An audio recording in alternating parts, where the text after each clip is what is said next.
दिलचस्प बात से आज की इस गहरी चर्चा की शुरुआत करते हैं। मतलब एक ऐसी विशाल तिजोरी की कल्पना करना जिसमें 10 लाख करोड़ रुपए सुरक्षित रखे गए हों। 10 लाख करोड़ मतलब 1 ट्रिलियन से भी ज्यादा। जी हाँ, 1 ट्रिलियन से भी ज्यादा की रकम। और मजे की बात यह है कि यह कोई सरकारी खजाना नहीं है। हाँ, ये तो सीधे तौर पर उन लाखों कर्मचारियों के खून पसीने की कमाई है। बिल्कुल, वो कर्मचारी जिन्होंने अपनी जिंदगी के 30-35 साल फैक्ट्रियों, दफ्तरों और कारखानों की मशीनों के बीच लगा दिए। लेकिन जब उम्र के आखिरी पड़ाव में कोई कर्मचारी इस तिजोरी से अपना हक मांगता है, तो पता है उसे क्या मिलता है? महीने के सिर्फ 1,000 रुपए। सिर्फ 1,000 रुपए। मतलब आज के समय में 1,000 रुपए में शायद एक बुजुर्ग दंपत्ति की एक हफ्ते की ब्लड प्रेशर और शुगर की दवाइयां भी ना है। ये एक बहुत ही भयानक विडंबना है। और आज की हमारी इस चर्चा में हम इसी व्यवस्था के पीछे छिपे गणित की गहराई से पड़ताल करने वाले हैं। और सबसे अहम बात, आज का हमारा ये विश्लेषण कोई हवाई बातों पर आधारित नहीं है। बिल्कुल नहीं। आज हम सीधे तौर पर बहुत ही ठोस दस्तावेजों पर बात कर रहे हैं। हाँ, जैसे कि हमारे पास ईपीएफओ की 2024-25 की एनुअल रिपोर्ट का विस्तृत डेटा है, जिसे श्री नीरज भार्गव ने संकलित किया है और परवीन कोहली जी ने साझा किया है। इसके साथ ही हम ईपीएफओ के सीईओ रमेश कृष्णमूर्ति के एक हालिया इंटरव्यू का भी विश्लेषण कर रहे हैं। और ईटीवी आंध्र प्रदेश के यूट्यूब चैनल प्रतिध्वनि पर हुए एक बहुत ही महत्वपूर्ण पैनल डिस्कशन को भी आधार बना रहे हैं। तो आज का हमारा मुख्य उद्देश्य बहुत ही स्पष्ट है। ईपीएफओ लगातार यह दावा कर रहा है कि एम्प्लॉइज पेंशन स्कीम यानी ईपीएस 95 के तहत न्यूनतम पेंशन बढ़ाने के लिए उनके पास फंड की भारी कमी है। और हायर पेंशन देने के लिए भी वो यही बहाना बनाते हैं, कमी है, या फिर कुछ तकनीकी खामियों और नियमों के जाल का इस्तेमाल करके कर्मचारियों को उनके ही पैसे से दूर रखा जा रहा है। तो चलिए सबसे पहले उस जमीनी हकीकत को समझते हैं जिसमें आज देश के लाखों पेंशनर्स जीने को मजबूर हैं। हाँ, ये बहुत जरूरी है, क्योंकि जब हम एनुअल रिपोर्ट के पेज पलटते हैं तो वो सिर्फ कागज पर लिखे नंबर नहीं रह जाते। सही कहा, वो लाखों परिवारों की रोजमर्रा की जद्दोजहद की कहानी बन जाते हैं। मैं रिपोर्ट का एक बहुत ही चौंकाने वाला आंकड़ा बताता हूँ। 2024-25 की रिपोर्ट के मुताबिक देश में कुल 81,48,000 से ज्यादा ईपीएस पेंशनर्स हैं। 81 लाख से ज्यादा। लेकिन जो बात सच में हैरान करती है वो ये है कि इनमें से लगभग 45.19% को हर महीने 1,000 रुपए या उससे भी कम पेंशन मिल रही है। मतलब करीब 36,80,000 लोगों को सिर्फ 1,000 रुपए या उससे भी कम।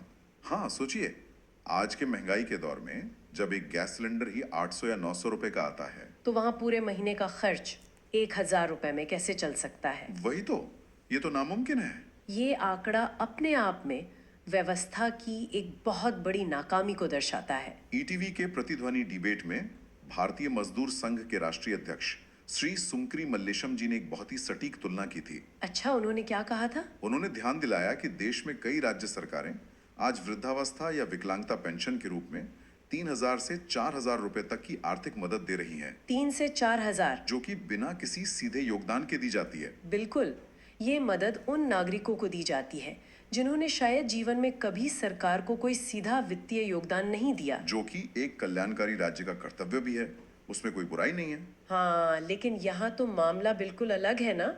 यहाँ हम उन कर्मचारियों की बात कर रहे हैं जिन्होंने 20, 25 या 35 साल तक लगातार फॉर्मल सेक्टर में काम किया, अपनी सैलरी का एक हिस्सा कटवाकर हर महीने पेंशन फंड में जमा किया, और दशकों के इस योगदान के बदले उन्हें सिर्फ 1,000 रुपए मिल रहे हैं। ये तो वैसा ही हो गया जैसे किसी का पैर टूट गया हो, वो दर्द से तड़प रहा हो और इलाज के नाम पर व्यवस्था उसे सिर्फ एक छोटी सी बैंडेड थमा दे और कहें कि हमारे पास बस यही है। और मजे की बात देखिए, ये बैंडेड भी कितनी पुरानी है। ये 1,000 रुपए की न्यूनतम राशि साल 2014 में तय की गई थी। और आज हम 2026 में बैठे हैं, पूरे 12 साल बीत चुके हैं। हाँ, 12 सालों में रोजमर्रा की चीजों के दाम आसमान छूने लगे हैं, लेकिन इस न्यूनतम पेंशन राशि में 1 रुपए का भी इजाफा नहीं हुआ। इसी गंभीर स्थिति को देखते हुए भारतीय मजदूर संघ और अन्य कर्मचारी यूनियनों ने ये मांग रखी है कि न्यूनतम पेंशन को बढ़ाकर कम से कम 7500 रुपए किया जाए, है ना? हाँ, और सिर्फ 7500 रुपए ही नहीं, उनकी सबसे महत्वपूर्ण मांग ये है कि इस पेंशन के साथ महंगाई भत्ता यानी डीए भी जोड़ा जाए। ये बहुत तार्किक मांग है, क्योंकि अगर डीए नहीं जुड़ेगा तो आज के 7500 रुपए भी अगले 5 सालों में अपनी क्रय शक्ति खो देंगे। एकदम सही। लेकिन दिलचस्प बात यह है कि जब भी ये 7500 रुपए या हायर पेंशन की मांग उठती है, तो ईपीएफओ का एक ही रटा रटाया जवाब आता है, कि हमारे पास फंड नहीं है। बिल्कुल। और ये फंड की कमी वाला तर्क हाल ही में तब और मुखर हो गया जब ईपीएफओ के सीईओ रमेश कृष्णमूर्ति का वो न्यूज इंटरव्यू सामने आया। हाँ, जिसमें उन्होंने हायर पेंशन की विंडो दोबारा खोलने से साफ इनकार कर दिया था। उनका तर्क बहुत ही अजीब था। उन्होंने एक मुहावरे का इस्तेमाल करते हुए कहा कि वो पीटर को लूटकर पॉल को भुगतान नहीं कर सकते। ये तर्क तो बुनियादी तौर पर ही गलत आपता है। मतलब पीटर को लूटकर पॉल को देने की बात तो तब लागू होती है जब दो अलग अलग इंसान हो और किसी एक का पैसा दूसरे को खैरात में दिया जा रहा हो। यहाँ तो कर्मचारी यानी पीटर अपना ही जमा किया हुआ पैसा वापस मांग रहा है। और सीईओ महोदय ने उसी इंटरव्यू में ये भी दावा किया कि हर एक हायर पेंशन वाले व्यक्ति पर 25 लाख रुपए का खर्च आता है, जिससे फंड खाली हो जाएगा, ऐसा उनका कहना था। लेकिन यहाँ जो सबसे दिलचस्प बात है वो ये है कि जब हम ईपीएफओ की अपनी ही एनुअल रिपोर्ट के पन्ने पलटते हैं विशेषकर पेज 36 से 40 तक का वित्तीय डेटा खंगालते हैं तो सीईओ के दावों और जमीनी हकीकत में जमीन आसमान का फर्क नजर आता है। मीडिया में बयान दिए जा रहे हैं कि फंड खाली हो जाएगा, लेकिन उनके अपने ऑडिटेड आंकड़े चीख चीख कर कुछ और ही कह रहे हैं। वो आंकड़े कह रहे हैं कि फंड लबालब भरा हुआ है। तो चलिए उन आंकड़ों को थोड़ा डिकोड करते हैं ताकि ये तस्वीर साफ हो सके कि आखिर इस फंड में पैसा है कितना। 2024-25 के वित्तीय वर्ष के अंत में ईपीएस का जो कुल कॉर्पस है यानी कुल जमा राशि कितनी है वो 10,07,000 करोड़ रुपए के आंकड़े को पार कर चुकी है। सटीक आंकड़ा है 1,07,460 करोड़ रुपए से थोड़ा ज्यादा। 10 लाख करोड़ रुपए, मतलब ये कोई छोटी मोटी रकम नहीं है। बिल्कुल नहीं, ये एक विशालकाय पहाड़ है। और ये कोई रुका हुआ या स्थिर फंड भी तो नहीं है जिसमें पैसा बस पड़ा हुआ हो। सही कहा। डेटा स्पष्ट रूप से दिखाता है कि 2020-21 के बाद से ये फंड 13.72% की दर से लगातार बढ़ रहा है, जिसे हम CAGR यानी कंपाउंड एनुअल ग्रोथ रेट कहते हैं। आसान भाषा में कहे तो चक्रवृद्धि ब्याज की तरह ये फंड हर साल बहुत तेजी से अपना आकार बढ़ा रहा है। इस बात को और भी बेहतर तरीके से समझने के लिए क्यों ना हम सिर्फ पिछले वित्तीय वर्ष का ही कैश फ्लो देख लें, यानी 2024-25 का नकद प्रवाह। हाँ, इससे ये साफ हो जाएगा कि एक साल के अंदर इस फंड में कितना पैसा आ रहा है और कितना बाहर जा रहा है। ये बहुत ही सटीक विश्लेषण होगा। तो सुनिए, 2024-25 के सिर्फ एक वित्तीय वर्ष में ईपीएफओ को नियोक्ताओं के शेयर और सरकार के योगदान के रूप में कुल 83,838 करोड़ रुपए मिले। ठीक है। अब ध्यान देने वाली बात यह है कि जो 10 लाख करोड़ का उनका कॉर्पस पहले से मौजूद है उस पर निवेश से उन्हें 64,341 करोड़ रुपए का ब्याज मिला है। अच्छा, अगर हम इन दोनों को जोड़ दें, मतलब योगदान और ब्याज, तो कुल प्राप्ति लगभग 1,48,000 करोड़ रुपए हो जाती है। जी, ये सिर्फ एक साल की आमदनी है। और इसके मुकाबले में उन्होंने पेंशनर्स को भुगतान कितना किया? उसी साल पेंशन डिसबर्समेंट और निकासी के रूप में कुल भुगतान सिर्फ 27,963 करोड़ रुपए था। एक मिनट, ये गणित समझना बहुत जरूरी है। बिल्कुल। फंड के अंदर एक साल में 1,48,000 करोड़ रुपए आए। हाँ। और पेंशन के रूप में बाहर से 27,000 करोड़ रुपए गए। हाँ। आंकड़े तो यही कह रहे हैं। यहाँ तक कि जो ब्याज से होने वाली कमाई है, यानी वो 64,000 करोड़, वो भी बांटी गई कुल पेंशन से दोगुने से ज्यादा है। एकदम सही पकड़े हैं आप। इसका सीधा सा मतलब ये है कि सिर्फ 2024-25 के एक ही वित्तीय वर्ष में फंड में 1,20,000 करोड़ रुपए की शुद्ध बचत हुई है। बाप रे, फंड में सीधे सीधे 1,20,000 करोड़ जुड़ गए। और इतिहास इस बात का गवाह है कि 1995 में जब से ये स्कीम शुरू हुई है तब से लेकर आज तक इस फंड को कभी भी कैश फ्लो की समस्या का सामना नहीं करना पड़ा है। मतलब हर साल जितना पैसा पेंशन के रूप में बाहर जाता है उससे कई गुना ज्यादा पैसा फंड के अंदर आता है। हाँ, ये एक न रुकने वाला सिलसिला है। तो इस डेटा को देखने के बाद ये सवाल उठना लाजमी है कि जब 10 लाख करोड़ का विशाल कॉर्पस मौजूद है और हर साल 1,20,000 करोड़ की शुद्ध बचत हो रही है, तो फिर फंड की कमी का बहाना क्यों बनाया जा रहा है? वही तो। लेकिन इस पूरी बहस में एक और बहुत भारी भरकम शब्द का इस्तेमाल किया जाता है जो शायद इसीलिए गढ़ा गया है ताकि आम कर्मचारी उसे समझ ना सके। आप एक्चुरियल घाटे की बात कर रहे हैं ना? Actuarial deficit? बिल्कुल। ये एक्चुरियल घाटा आखिर है क्या? ये एक्चुरियल घाटे का हव्वा बहुत ही योजनाबद्ध तरीके से खड़ा किया जाता है। एक्चुअरियल वैल्यूएशन असल में एक गणितीय अनुमान है। एक तरह की भविष्यवाणी का मॉडल है ना? हाँ, ये एक सॉफ्टवेयर के जरिए अनुमान लगाता है कि अगले 20, 30 या 50 सालों में कितने लोगों को कितनी पेंशन देनी पड़ सकती है और उसके मुकाबले आज फंड में कितना पैसा है। लेकिन देखिए, कोई भी सॉफ्टवेयर या गणितीय मॉडल तो पूरी तरह से इस बात पे निर्भर करता है कि आप उसमें कैसा डेटा डाल रहे हैं। सही कहा, जिसे हम कंप्यूटर की भाषा में कहते हैं ना, गार्बेज इन गार्बेज आउट। बिल्कुल, अगर इनपुट ही गलत होगा तो आउटपुट तो अपने आप गलत हो जाएगा। और ईटीवी के प्रतिध्वनि डिबेट में retired regional PF commissioner Shri Jalligam Srinivas ji ने इसी एक्चुरियल घाटे की असलियत की पोल खोली। उन्होंने क्या बताया? उन्होंने स्पष्ट किया कि ये जो तथाकथित घाटा दिखाया जाता है वो असल में कोई वास्तविक वित्तीय कमी नहीं है। तो फिर क्या है? ये ईपीएफओ की अपनी तकनीकी खामियों और उनके बेहद खराब डेटाबेस का नतीजा है। डेटाबेस में ऐसी क्या खामियां हैं जो सीधे कागजी घाटे में तब्दील हो जाती हैं? श्रीनिवास जी के अनुसार ईपीएफओ के विशाल डेटाबेस में बहुत सी बुनियादी कमियां हैं। लाखों सदस्यों की जन्म तिथि यानी डेट ऑफ बर्थ ही सिस्टम से गायब है। कमाल है, बेसिक जानकारी नहीं है। कई जगह नौकरी छोड़ने की तारीख, जिसे डेट ऑफ एग्जिट कहते हैं, वो दर्ज ही नहीं है। सर्विस पीरियड का सही हिसाब नहीं है और वेतन की जानकारी भी अधूरी है। तो जब ये अधूरा और गलत डेटा उस वैल्यूएशन सॉफ्टवेयर में जाता है तो सॉफ्टवेयर तो कंफ्यूज ही होगा ना? बिल्कुल, सॉफ्टवेयर वर्स्ट केस सिनेरियो मान लेता है। यानी सबसे बुरी स्थिति। हाँ, और भविष्य की देनदारियों को बहुत ज्यादा बढ़ा चढ़ा कर दिखा देता है। अगर इस डेटा को सही तरीके से साफ और दुरुस्त कर लिया जाए तो ये अनुमानित एक्चुरियल घाटा या तो हवा में गायब हो जाएगा या फिर बहुत ही मामूली सा रह जाएगा। एकदम सही। ये सच में बहुत हैरान करने वाला है कि संस्था की अपनी तकनीकी खामियों का खामियाजा उन बुजुर्ग पेंशनर्स को भुगतना पड़ रहा है जिन्हें हर महीने सिर्फ 1,000 रुपए थमा दिए जाते हैं। और अगर तकनीकी खामियों और नियमों की खेल की बात करें तो 2014 में जो नियम बदले गए उन्होंने तो पेंशनर्स के अधिकारों पर सीधा प्रहार किया। हाँ, मैं विशेष रूप से उस प्रो राटा सिस्टम और 60 महीने के औसत वाले नियम की बात करना चाहूंगा। 2014 का वो बदलाव सच में बहुत ही क्रूर था। उससे पहले के नियम क्या थे? 2014 से पहले का नियम बहुत सीधा, पारदर्शी और तार्किक था।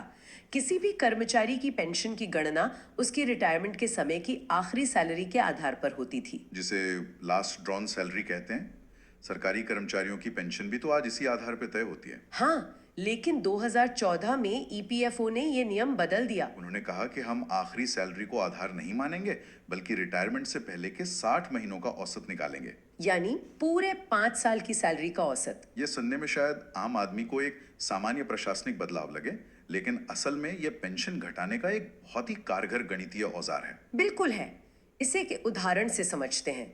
मान लीजिए कोई व्यक्ति 2026 में रिटायर हो रहा है और उसकी आखिरी सैलरी 50,000 रुपए है। ठीक है। 2014 से पहले के नियम के अनुसार उसकी पेंशन की गणना इसी 50,000 पर होती। समझ गया। लेकिन अब सिस्टम उसके पिछले 5 साल यानी 2021 से 2026 तक की सैलरी का औसत निकालेगा। और 5 साल के दौरान किसी भी कर्मचारी की सैलरी एक जैसी तो रहती नहीं है, उसमें इंक्रीमेंट होते हैं, डीए जुड़ता है। हाँ, हो सकता है 2021 में उसकी सैलरी सिर्फ 35,000 रही हो। जब आप 35,000 से 50,000 तक की रकम का औसत निकालेंगे तो वो गणितीय रूप से हमेशा आखिरी सैलरी से काफी कम ही आएगा। ये तो वैसा ही है जैसे किसी धावक ने 42 किलोमीटर की पूरी मैराथन दौड़ ली हो। हाँ। अच्छा उदाहरण है। और फिनिश लाइन पर वो अपनी पूरी ताकत लगाकर सबसे तेज दौड़ रहा हो, लेकिन जब मेडल देने की बारी आए तो उससे कहा जाए कि हम आपकी आखिरी रफ्तार नहीं देखेंगे। हम तो इस बात पे मेडल देंगे कि शुरुआती वार्म अप के दौरान आपकी स्पीड क्या थी। बिल्कुल, ये सीधे सीधे पेंशन के हक के साथ तकनीकी खिलवाड़ है। बहुत ही सटीक तुलना की आपने।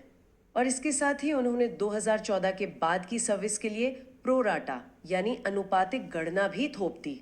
प्रोराटा का सीधा सा मतलब यह है कि 2014 से पहले की सर्विस का हिसाब अलग तरीके से होगा और उसके बाद के सर्विस का अलग, जिससे एक ही व्यक्ति की पेंशन की राशि के 2 टुकड़े हो गए और ये दोनों नियम मिलकर कुल पेंशन को और भी ज्यादा सिकोड़ देते हैं। डिबेट में भी विशेषज्ञों ने यही बात उठाई थी कि यह सब कोई प्रशासनिक सुधार नहीं था, बल्कि जानबूझकर किया गया बदलाव था ताकि पेंशनर्स को कम से कम पैसा देना पड़े। अब वापस उस बड़े दावे पर आते हैं जो सीईओ महोदय ने किया था। वो 25 लाख रुपए प्रति व्यक्ति के खर्च वाला दावा। हाँ, कि हायर पेंशन देने से प्रति व्यक्ति 25 लाख का खर्च आएगा और फंड का दिवाला निकल जाएगा। अगर हम श्री नीरज भार्गव द्वारा संकलित डेटा टेबल जो रिपोर्ट के पेज 240 पर आधारित है, उसका बारीकी से अध्ययन करें। तो ये दावा भी ताश के पत्तों की तरह ढह जाता है। एकदम ढह जाता है। तो क्या ये सच नहीं है कि हायर पेंशन से ईपीएफओ को वित्तीय नुकसान होता है? डेटा देखते हुए ये साफ समझ आता है कि हायर पेंशन का मतलब ये कतई नहीं है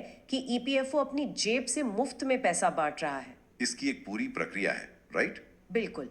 जब कोई पेंशनर हायर पेंशन का विकल्प चुनता है तो उसे 16 नवंबर 1995 से लेकर अब तक के अपने योगदान का डिफरेंशियल अमाउंट वापस लौटाना पड़ता है। डिफरेंशियल अमाउंट मतलब जो पैसा वेतन सीमा या सीलिंग के कारण पहले फंड में जमा नहीं हो पाया था। हाँ, वो पूरा का पूरा पैसा पेंशनर को लौटाना पड़ता है। मतलब कर्मचारी खुद अपनी ही जेब से अपनी पुरानी सैलरी का वो हिस्सा भर रहा है जो पहले जमा नहीं हो पाया था। और सिर्फ मूल रकम ही नहीं बल्कि उस पर भारी ब्याज भी दे रहा है। अच्छा, ब्याज भी? हाँ, और इसी ब्याज में सबसे बड़ा खेल छुपा है। डेटा स्पष्ट रूप से दिखाता है कि 1995 से लेकर 2024-25 तक ईपीएफओ ने अपने पूरे फंड को बाजार में निवेश करके जो औसतन ब्याज कमाया है वो 8.52% है। 8.52%, ठीक है। लेकिन हायर पेंशन चुनने वाले पेंशनर से जब वो उनका पुराना बकाया वसूलते हैं तो उस पर जो ब्याज दर लगाई जाती है वो 9.33% है। अरे बाप रे, ये तो बहुत ही चौंकाने वाला तथ्य है ना? मतलब ईपीएफओ बाजार में निवेश करके जितना प्रतिशत कमा रहा है उससे कहीं ज्यादा ब्याज तो वो खुद अपने ही पेंशनर से एक तरह की पेनल्टी के रूप में वसूल रहा है। एकदम सही। आंकड़ों के अनुसार हायर पेंशन देकर ईपीएफओ को कोई वित्तीय नुकसान नहीं हो रहा है। हाँ, बल्कि वो पेंशनर से वसूले गए ब्याज के संतर से बाकायदा प्रॉफिट कमा रहा है। हाँ, लगभग 0.05% से ज्यादा का शुद्ध फायदा हो रहा है उन्हें। तो सोचने वाली बात यह है कि जो पैसा कर्मचारी खुद भारी ब्याज के साथ संस्था को लौटा रहा है और जिस पर संस्था लाभ भी अर्जित कर रही है, उससे फंड कैसे खाली हो सकता है? नहीं हो सकता। ये 25 लाख रुपए प्रति व्यक्ति के नुकसान का तर्क पूरी तरह से बेबुनियाद और भ्रामक नजर आता है। ये हकीकत सच में आंखें खोलने वाली है। एक तरफ पेंशनर्स के पैसे पर मुनाफा कमाया जा रहा है और दूसरी तरफ फंड की कमी का रोना रोया जा रहा है। और से उठी थी कि सरकार लंबे समय के इंतजार के बाद वेज सीलिंग यानी वेतन सीमा को बढ़ाने पर विचार कर रही है। 15,000 रुपए से बढ़ाकर 25,000 रुपए करने पर। हालांकि कर्मचारी यूनियनें इसे बढ़ाकर 30,000 रुपए करने की मांग कर रही हैं। देखिए, वेतन सीमा बढ़ने के अपने फायदे तो हैं। इससे एक बहुत बड़ा फायदा ये होगा कि ज्यादा से ज्यादा युवा कर्मचारी जिनकी शुरुआती सैलरी ही 15,000 से ऊपर होती है वे इस सामाजिक सुरक्षा के दायरे में आ जाएंगे। अभी तो वे इस नेट से ही बाहर हो जाते हैं। बिल्कुल, लेकिन सिर्फ दायरा बढ़ाना ही काफी नहीं है। सही कहा, क्योंकि अगर दायरा बढ़ गया लेकिन नियम वही रहे तो ये बस एक बड़ा दायरा होगा जिसमें करोड़ों लोग भविष्य में उसी 1,000 रुपए की पेंशन के लिए संघर्ष कर रहे होंगे। एकदम सटीक बात कही आपने। और इस पूरी चर्चा में एक और बहुत ही संवेदनशील मुद्दा है जो अक्सर इन वित्तीय आंकड़ों के शोर में दब जाता है। आप मेडिकल सुरक्षा की बात कर रही हैं ना? हाँ, मेडिकल सुरक्षा का अभाव ये सबसे दर्दनाक पहलुओं में से एक है। जीवन के अंतिम पड़ाव पर जब शरीर सबसे ज्यादा कमजोर होता है, बीमारियों का खतरा चरम पर होता है, तब इन ईपीएस 95 पेंशनर्स के पास ईएसआई या आयुष्मान भारत जैसी कोई भी ठोस स्वास्थ्य सुविधा नहीं होती है। ये स्थिति कितनी गंभीर है ये समझना मुश्किल नहीं है। जिसे महीने के सिर्फ 1,000 रुपए मिल रहे हों, वो बुढ़ापे में पति पत्नी दोनों के लिए मेडिकल खर्च कैसे उठा सकता है? उम्र के इस पड़ाव पर एक छोटी सी बीमारी भी किसी की जीवन भर की जमा पूंजी खत्म कर सकती है, उन्हें कर्ज के गहरे जाल में डुबो सकती है। इसीलिए यूनियनों की ये मांग पूरी तरह से जायज और मानवीय है कि इन पेंशनर्स को ईएसआई के तहत कवर किया जाए या उन्हें कोई अनिवार्य मेडिकल सुरक्षा दी जाए। सम्मानजनक बुढ़ापे के लिए सिर्फ नकद राशि ही काफी नहीं है, स्वास्थ्य सुरक्षा भी उतनी ही जरूरी है। बिल्कुल सही कहा आपने। आज की इस विस्तृत चर्चा में हमने जो कुछ भी विश्लेषित किया है उससे कई बड़े भ्रम टूटते हैं। और दस्तावेजों और आंकड़ों ने 3 बातें बहुत स्पष्ट कर दी हैं। पहली बात, ईपीएफओ का फंड किसी भी तरह के वित्तीय घाटे में नहीं है, बल्कि वो 10 लाख करोड़ रुपए के एक विशाल कॉर्पस पर बैठा है जिसमें हर साल 1,20,000 करोड़ की शुद्ध बचत जुड़ रही है। दूसरी अहम बात यह साबित हुई कि एक्चुअल घाटे का जो डर दिखाया जाता है वो दरअसल खराब डेटाबेस का नतीजा है और 60 महीने के औसत जैसे तकनीकी नियमों का इस्तेमाल पेंशनर्स के हक को कम करने के लिए किया गया है। और तीसरी सबसे अहम बात, ब्याज दरों के स्पष्ट गणित ने ये साबित कर दिया है कि हायर पेंशन देने से संस्था को कोई वित्तीय घाटा नहीं है। बल्कि ब्याज के अंतर से फायदा ही हो रहा है। तथ्य और बयान एक दूसरे के बिल्कुल विपरीत खड़े हैं। बिल्कुल विपरीत। हम आज की इस चर्चा के बिल्कुल अंत में आ गए हैं और इन तमाम दस्तावेजों और आंकड़ों से गुजरने के बाद एक बहुत ही गहरा सवाल उभर कर सामने आता है। क्या सवाल? एक ऐसे फंड की संरचना पर विचार करना बहुत जरूरी हो जाता है जो पूरी तरह से कर्मचारियों की जीवन भर की खून पसीने की कमाई से बना है, जिसमें सरकार का कोई बड़ा वित्तीय योगदान नहीं है। सही बात है। अगर उस विशाल फंड के नियम और उसकी संरचना ही ऐसी बना दी जाए कि वो उस अपार धन को कर्मचारियों के अंतिम दिनों में उन तक पहुंचने ही न दे, तो क्या उसे सच में एक सामाजिक सुरक्षा फंड कहा जा सकता है? या फिर यह व्यवस्था सिर्फ एक विशाल गुल्लक बनकर रह गई है जिसका काम केवल पैसा जमा करना है, लोगों को सम्मानजनक जीवन देना नहीं? ये एक बहुत ही गंभीर सवाल है। इस सवाल के जवाब में ही लाखों कर्मचारियों का भविष्य छिपा है।